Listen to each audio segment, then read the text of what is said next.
बहुत बहुत स्वागत है। आज जो हमने चंडीगढ़ मेयर चुनाव में देखा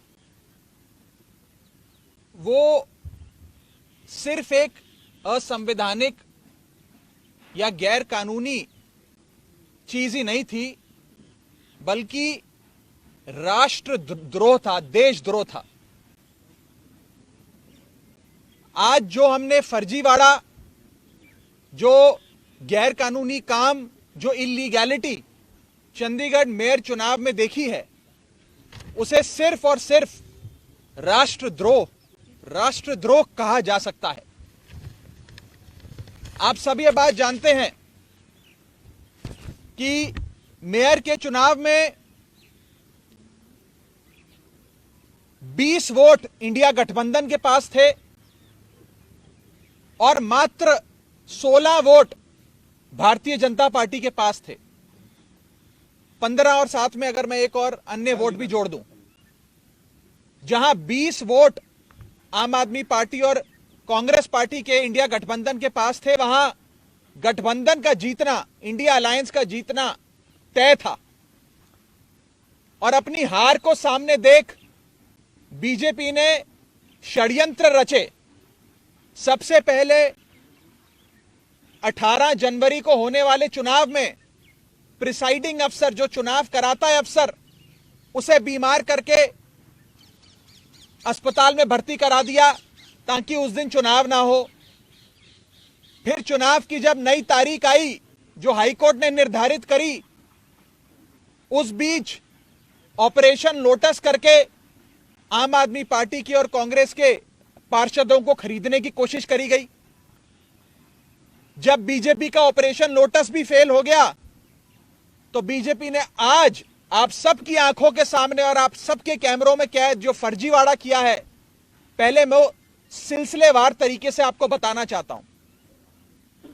बीजेपी ने अपने ही पार्टी के माइनॉरिटी विंग के ऑफिस बियरर को प्रिसाइडिंग अफसर बनाया। यानी कि जो शख्स घोषित भाजपा का सदस्य है, उनका ऑफिस बियरर है, पदाधिकारी है, उस माइनॉरिटी विंग के सेक्रेटरी को प्रिसाइडिंग अफसर बनाकर उसकी देखरेख में चुनाव कराने की घोषणा करी। चुनाव में जब वोटिंग समाप्त हुई और काउंटिंग की बारी आई, तो इस भाजपा के ऑफिस बियरर प्रिसाइडिंग अफसर ने किसी भी पार्टी के इलेक्शन एजेंट को आगे नहीं आने दिया। आप सब जानते हैं, आप सब चंडीगढ़ मेयर चुनाव देखते आए हैं, जब भी वोटों की गिनती होती है तो इलेक्शन एजेंट, तमाम पार्टियों के इलेक्शन एजेंट अपनी आंखों के सामने काउंटिंग टेबल पे खड़े होकर काउंटिंग करवाते हैं। लेकिन पहली बार इतिहास में देखा गया कि इलेक्शन एजेंट्स को दूर कर दिया गया, उन्हें टेबल के नजदीक नहीं आने दिया गया।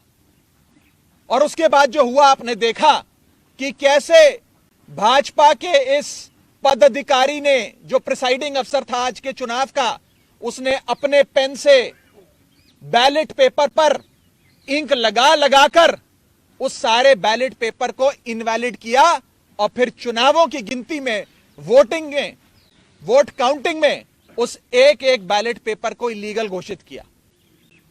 यह दिखाता है कि भारतीय जनता पार्टी इतने छोटे से एक मेयर के चुनाव में, म्युनिसिपल कॉरपोरेशन के मेयर के चुनाव में, अगर इस प्रकार की गैर कानूनी असंवैधानिक घटनाएं को अंजाम दे सकती है, तो आप सोचिए कि लोकसभा चुनाव की हार देखते हुए ये लोग क्या करेंगे।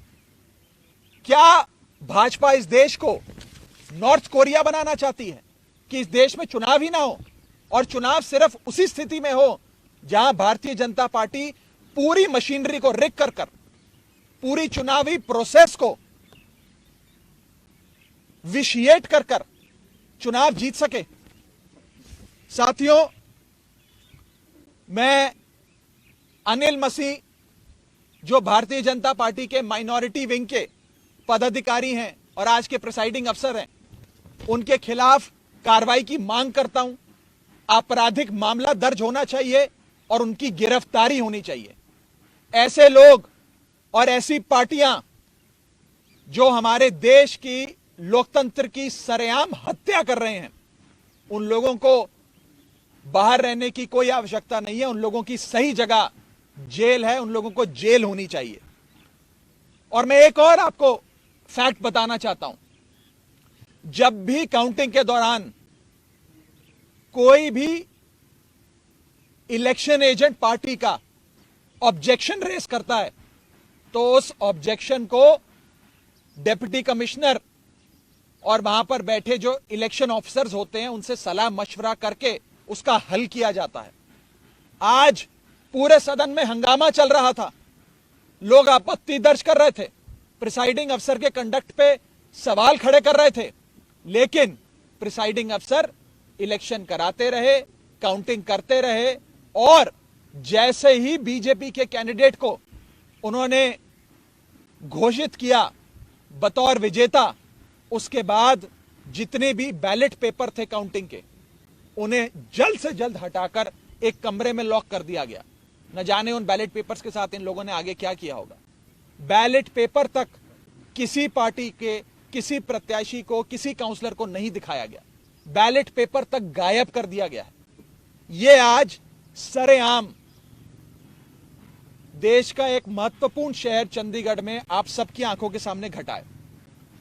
मैं बस इतना ही कह सकता हूं कि भारतीय जनता पार्टी इंडिया गठबंधन से इतना घबरा गई है, इतना डर गई है कि अब वो इस प्रकार की असंवैधानिक घटनाएं, गैर कानूनी घटनाओं को अंजाम दे रही है।